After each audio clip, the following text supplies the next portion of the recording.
Hello friends, हमने जो chapter number 1 है एल्डर ब्रदर, उसका हमने कहाँ तक कर लिया था? यहाँ तक कर लिया था। अब हमें यहाँ से स्टार्ट इन प्रिपरेशन से स्टार्ट करना है। So let's get start without wasting any time.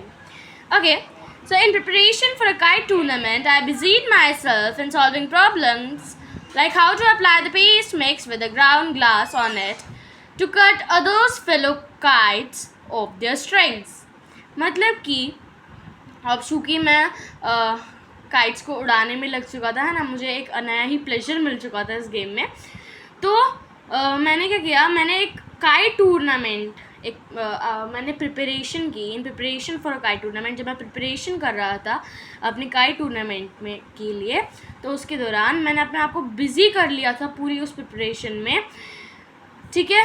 और मैं इन सारी प्रॉब्लम्स को सॉल्व करने में बिज़ी हो गया कि how to apply the paste mix with the ground glass on it. कहने का मतलब यहाँ पे है, जैसे जब भी हम पतंग उड़ाते हैं तो कोई टूर्नामेंट वगैरह की तैयारी करते हैं तो कुछ स्पेशल वो करते हैं पतंगों में, तो वही इसमें बताया गया है कि उन्होंने पेस्ट लगाया होगा पतंग पे कोई, है ना, to cut the others fellow kite off the string, ताकि और शार्प बन सके। जो धागा होता है उस पर लगाते हैं ना पेस्ट, ताकि वो और शार्प बन सके और दूसरों की पतंगों को काट सके।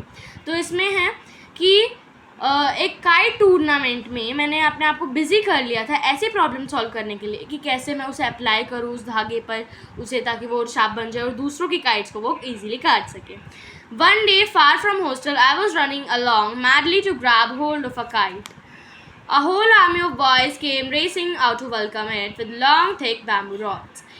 एक बार हॉस्टल से बहुत दूर, मतलब हॉस्टल से दूर मैं भाग रहा था पागलों की तरह एक काइट को पकड़ने के लिए, ठीक है, उसका होल्ड ग्रैब करने के लिए, मतलब उसे पकड़ने के लिए।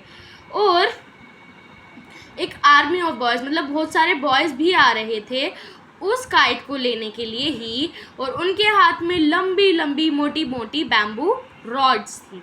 Nobody cared who was in front or behind them। किसी को परवाह ही नहीं थी कि मेरे आगे कौन है मेरे पीछे कौन है, ठीक है। सब पागलों की तरह उस काइट को लेने के लिए भाग रहे होंगे। So suddenly I collided with my brother who was probably coming back the market who was coming back from the market। एकदम से मैं अपने भाई से टकराया, कोलाइडेड मतलब टकराना, मैं अपने भाई से एकदम से टकराया जो कि शायद से उस टाइम पे मार्केट से आ रहा था। He grabbed my hand and said angrily, "Aren't you ashamed of running with these ragamuffins after a one paisa kite?" उन्होंने मेरा हाथ पकड़ा और वो गुस्से से बोले कि तुम्हें शर्म नहीं आ रही है इन रैगामफिन्स के पीछे भागने में, वो भी बस एक पैसा की काइट के लिए, एक पैसा की काइट के लिए।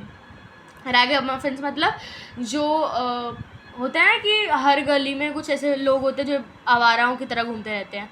तो क्या तुम्हें शर्म नहीं आ रही इन आवाराओं के साथ भागने में, वो भी एक पैसा की काइट के पीछे? Have you forgotten that you are not in a junior class anymore? You are in the 8th now, one class behind me. You are smarter, there's no doubt about that. But what use is it if it destroys your self-respect? क्या तुम भूल गए हो कि अब तुम कोई छोटी क्लास में नहीं हो, तुम 8th स्टैंडर्ड में हो, अब सिर्फ मुझसे एक क्लास पीछे।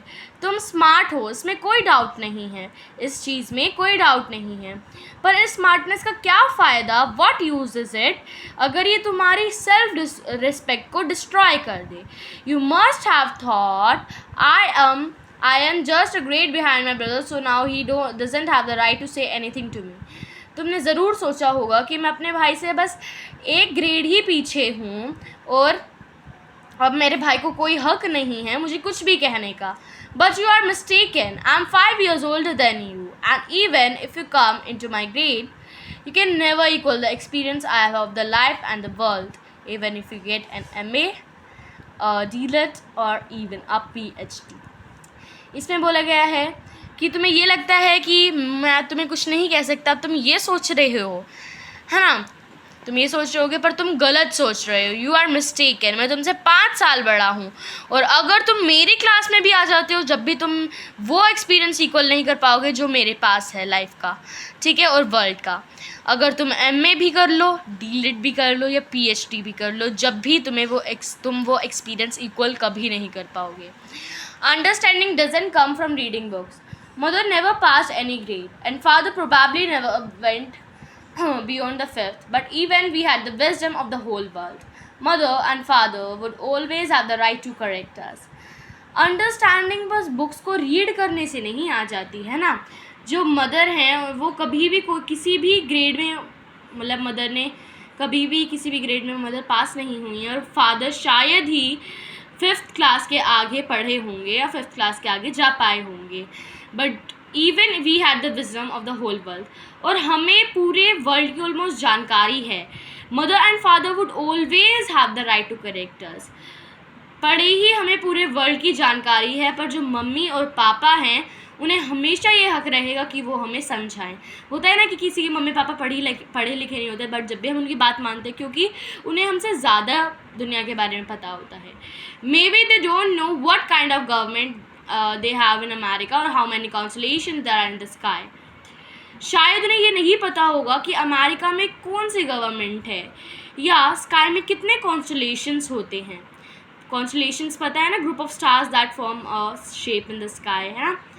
But there are thousands of things they know better than you and me. But यहाँ पर हज़ारों ऐसी चीज़ें हैं जो वो हम दोनों से अच्छा जानते हैं, मुझसे भी और तुमसे भी ज़्यादा अच्छा जानते हैं. God forbid, but if I should fall sick today, then you had be at your wits end. अगर भगवान ना चाहे, पर अगर मान लो मैं बीमार पड़ जाता हूँ आज, तो तुम्हारी जो थिंकिंग जो है वो ख़त्म ही हो जाएगी. तुम तो कुछ सोचने के काबिल ही नहीं रहोगे. You wouldn't be able to think of anything except sending a telegram to father. तुम कुछ भी सोचने के लायक नहीं रहोगे, काबिल नहीं रहोगे, सिर्फ एक चीज़ के कि मैं पापा को टेलीग्राम भेज देता हूँ. पापा को टेलीग्राम भेजने के अलावा तुम कुछ भी नहीं सोच पाओगे. But in your place he wouldn't send anybody a Telegram. पर तुम्हारी जगह अगर पापा होते तो वो कभी भी किसी को टेलीग्राम नहीं भेजते, और गेट अपसेट और बी वरीड. या वो उदास होते और ना ही वो उदास होते और ना ही वो चिंतित होते. He had find out the remedy. एक minute. He had found out about the disease himself and tried the remedy. Then if it didn't work, he had called some doctor. वो उस डिसीज़ के बारे में खुद पता लगाने की कोशिश करते और उसकी रेमेडी को ट्राई करते. मतलब ऐसी चीज़ जो ठीक कर दे उस बीमारी को, उसे ट्राई करने की कोशिश करते, और अगर वो वर्क नहीं करती तो फिर वो डॉक्टर को फ़ोन करते, है ना. वो उदास होकर नहीं बैठते. But you and I don't even know how to make our allowance last through the month. But तुम्हें और मुझे तो ये भी नहीं पता कि जो मैं पॉकेट मनी मिलती है हम उसे अपने मंथ के एंड तक किस तरीके से चलाएं, कैसे चलाएं. Don't be so proud of almost catching up with me and being independent now. इस चीज़ में बिल्कुल भी प्राउड महसूस मत करो कि तुम मेरे साथ आ गए हो या तुम मेरी जैसे बराबरी पर आ गए हो और अब तुम इंडिपेंडेंट हो गए हो. I'll see you that you don't go off track. If need be, I can use this too. He held up his fist, okay? तो इसमें बोला गया है कि मैं देखूँगा कि तुम अपने ट्रैक से कभी ना भटको. और फिर उनके भाई क्या करते हैं, मुट्ठी बना लेते हैं. फिस्ट मतलब मुट्ठी बना लेते हैं, और फिर कहते हैं अगर इस चीज़ की if need be I can use this too. अगर ऐसी ज़रूरत पड़ती तो मैं अपने ट्रैक से भटक जाऊँगा, लेकिन तुम्हें तुम्हारे ट्रैक से नहीं जाने दूँगा. ठीक है. I was thoroughly ashamed by his new approach. I had truly come to know my own insignificance, and a new respect for my brother was born in my heart. मैं बहुत ही शर्मिंदगी महसूस कर रहा था. जो मेरे भाई ने बताया, उनकी एक नई बात मुझे सुनने को मिली, तो इसलिए उनके इस न्यू अप्रोच से मैं बहुत शर्मिंदा महसूस कर रहा था. और I had truly come to know my own insignificance. मतलब कि अब मुझे पता लग गया था कि मैं इम्पॉर्टेंट हूँ और मैं अपने आप को कितनी इन इम्पॉर्टेंस दे रहा था. ठीक है, मैं कितनी इन इम्पॉर्टेंस अपने आप को दे रहा था, इम्पॉर्टेंस. और मेरे दिल में मेरे भाई के लिए एक न्यू रिस्पेक्ट जन्मी. With tears in my eyes, I said, no, what you say is completely true and you have the right to say it. मेरी आंखों में आंसू थे और मैं बोला, नहीं, जो कुछ भी आपने बोला, आपने बिल्कुल सही बोला और आपको इस चीज़ का कहने का हक भी है. My brother embraced me and said, I don't forbid you to fly kites. मेरे भाई ने मुझे गले लगाया और बोले, मैं तुम्हें मना नहीं करता हूँ काइट्स को फ्लाई करने के लिए. I like it too. मुझे भी ये पसंद है. But what can I do? If I go off track, how will I vouch for you? मैं तुम्हें मना नहीं करता हूँ पतंगों को उड़ाने के लिए, ये मुझे भी पसंद है, पर मैं क्या करूँ? अगर मैं अपने ही ट्रैक से भटक जाऊँगा तो मैं तुम्हें कैसे देखूँगा? Just then a kite that had been cut loose passed over us with its string dangling. जैसे ही मेरे भाई ने ये कहा, एक पतंग जिसके पीछे मैं भाग रहा था और पीछे बहुत सारे बच्चे भाग रहे थे, वो ही पतंग आई थी ऊपर से, ठीक है। तो एक पतंग आई जो कि हैड बिन कट लूज, मतलब कि कटी हुई पतंग थी वो, और वो हमारे ऊपर से होकर गुजर रही थी, और उसकी जो स्ट्रिंग के उधर धागा था वो पीछे लहरा रहा था। A crowd of boys were chasing after it. बहुत सारे लड़के उस पतंग को चेस कर रहे थे, उस पतंग का पीछा कर रहे थे। My brother was very tall. मेरा भाई बहुत ही लंबा था। He leaped caught hold of the string. मेरा भाई जो था वो बहुत ही लंबा था, वो उछला और उसने उस धागे को पकड़ लिया। And ran at the top speed towards the hostel. और वो बहुत ही तेज़ी से भागा हॉस्टल की तरफ। I followed running close behind him. मैंने भी अपने भाई को फॉलो किया, और मैं भी करीब, मतलब उतनी तेज़ तो नहीं भाग पाया, पर हाँ मैं भी उनके करीब ही था भागने में।